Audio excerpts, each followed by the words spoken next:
We begin our Sunrise Smart Start with some breaking news overnight. Iran and Hamas both report that a top Hamas leader has been killed by an airstrike in the Iranian capital of Tehran. The two are blaming Israel for the attack, but that nation has not yet commented. That news just hours after Israel's military says it killed Hezbollah's most senior military commander after carrying out a rare strike in Beirut. These events are raising the stakes and escalating tensions with the Lebanese militant group.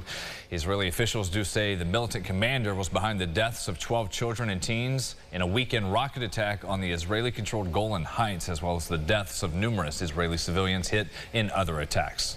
In further breaking news overnight, the driver involved in a multi-car crash is still at large after causing this 4-car collision on Monroe Avenue, and all after a stolen vehicle pursuit.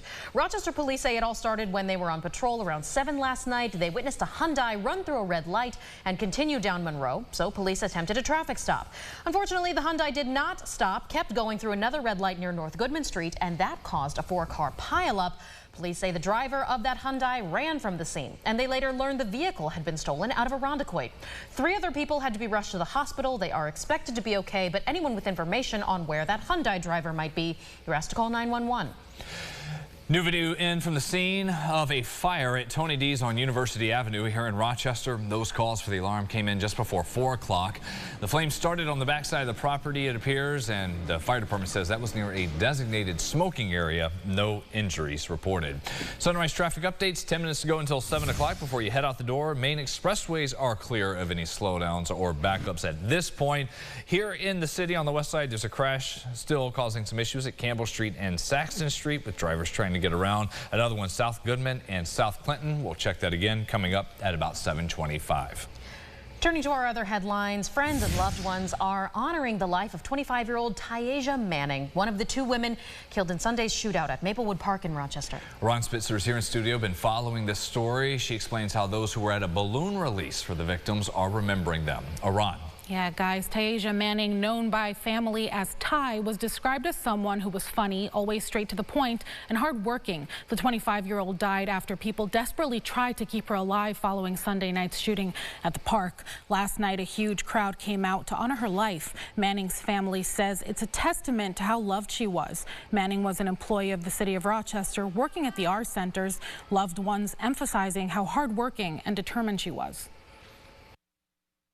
And can't nobody say that they felt like Ty loved somebody more than they did the other, because Ty had love for everybody. She was a woman of her own mind. She was created in her own way. A prayer was said before the release of the balloons with a main message: the violence needs to stop. Mayor Malik Evans ordered that flags in the city be flown at half-staff in Manning's honor. The other victim, 43-year-old Felicia Council. You can watch our interviews with her grieving family right now on RochesterFirst.com. As for the investigation, none of the shooters have been caught. Guys, back to you.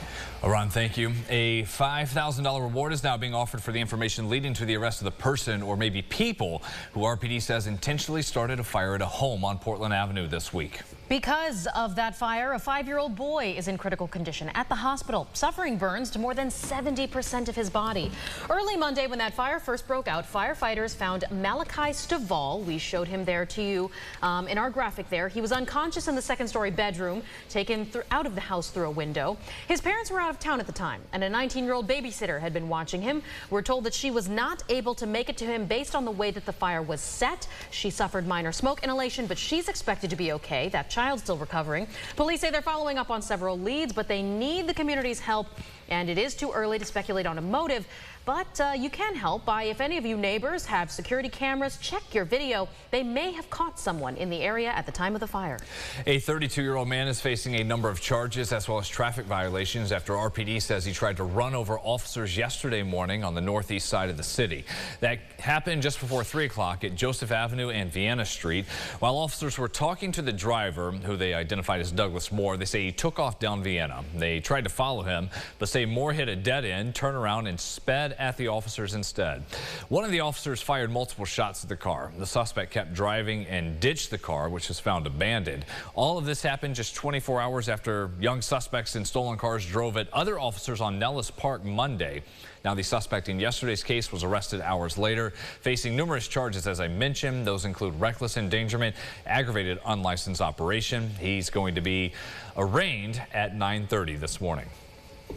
Well, also today in court, the oral arguments will begin in the trial for the death of Genesee County Sheriff Sergeant Thomas Sanfratello.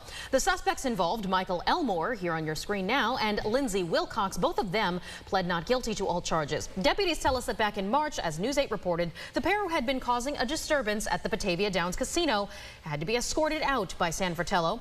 While trying to get them out of the door, deputies say that Elmore and Wilcox resisted assaulting Sanfratello, and he eventually became unresponsive, died at the scene. Elmore, accused of intending to cause harm to Sanfratello, and has been handed a list of charges, the most serious of which being aggravated manslaughter. Wilcox charged with burglary, assault, and resisting arrest. Both of them due in court today at 9:30. Mayor Malik Evans has put forward a new contract proposal to keep EMR as the provider of EMS here in the city. The current contract runs out at the end of November. This new agreement would extend this through November 2026 and would come with 3 optional renewal years, 2 years each. The contract, though, has a lot of recommendations. The city's demanding more equitable treatment for all patients treated by AMR, pointing to what happened in November. In this case, you see here, a man having trouble breathing was forced off an ambulance and left collapsed on the ground by himself for several minutes. He later died. In the body camera footage, you can hear AMR workers saying the man was acting aggressively inside the ambulance. Now, the man's estate is suing the city and the EMS company. As for other changes proposed in this contract, it addresses increased call volumes, delays in taking people to the hospital, worker shortages, rising costs, and supply chain issues. Well, we are checking in on all the action for this year's Olympic Games. It was a thrilling finish for the Team USA women's rugby. They, as Alex Cedric, led them to their first ever medal in history.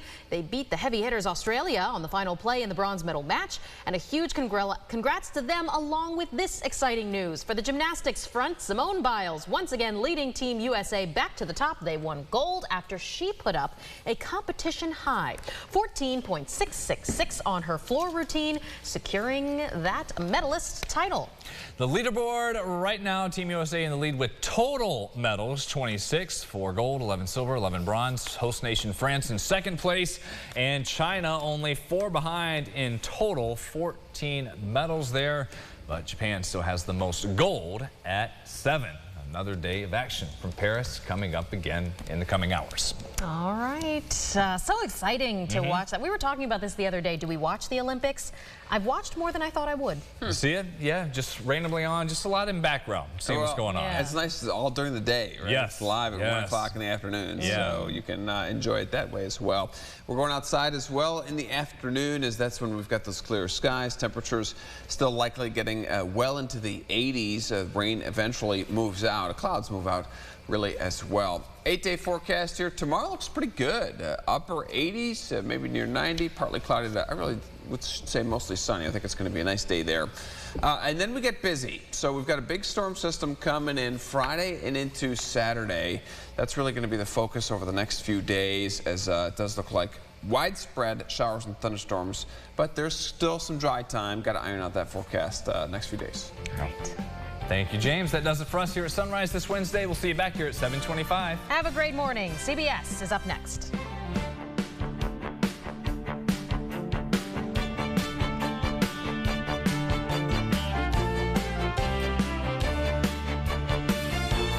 Follow News 8 wherever you are on RochesterFirst.com, Facebook, Twitter, and on our app for news and weather.